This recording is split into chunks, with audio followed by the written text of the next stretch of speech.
If we think the policy that I've explained will be backed by the majority of reform voters now, then we need to prepare for its implementation now. Why prepare so soon? This is such a huge change. We need to be ready to hit the ground running the day after the King's speech. If we don't, we will be overwhelmed by the challenges of the policy process. Civil servants and other stakeholders will outflank us at every turn, and rightly so. Otherwise, they would not be doing their jobs. And also, the legal challenges will come thick and fast. When they do, the public will need to see a system that's already working in practice to some extent. If they don't see that, we will lose our mandate for engineering a constitutional crisis, or we won't survive that crisis, and again, rightly so. If we don't prepare well in advance, the policy will be a damp squib or even an embarrassing disaster. Looking ahead, the next election must be by August 2029, almost 3.5 years from this video. This gives us time to model, test, and improve the system and prepare for government. Here's what we can do now. Number 1, draft a green paper. This is a consultation paper. It outlines the policy ideas and options in general terms and invites feedback from stakeholders. This is what governments do. We can shadow them. Stakeholders have no obligation to respond, but at least they can start to get used to the idea and perhaps complain less about it later on.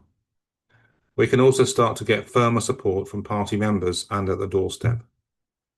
2, run a simulation project. We can improve and select some pubs. We can hire a pool of potential jury members. We can hire actors to be applicants and sponsors. We can run simulations of pub immigration juries and then analyse the feedback. We can submit decisions to legal experts, policy experts for simulated judicial review and civil service reaction. 3rd, we can hire an agency to advertise for, screen and recruit a large shadow pool of potential jurors and pubs. This is when we're getting closer. We can use these shadow pools as the basis for the real ones after the election, saving valuable time. 4, we can hire a computer consultancy to create and test a platform for the new system. 5, draft a white paper with firmer policy proposals and a draft law, again for consultation. 6, make a final selection of ministers and advisors to steer the policy through.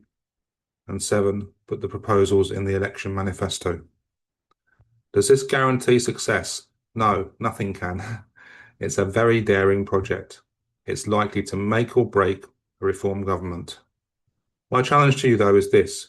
If it's too daring for you, what kind of reforms of the immigration system will you settle for? Or do you really think we can hire a nationwide team of lawyers and enforcers to deport huge numbers of people and then blame them if they don't manage it? Surely it's better to try a non-aggressive approach first, one that empowers ordinary citizens to have a stake in their community's future, and which doesn't move the goalposts for people who already have the right to live here.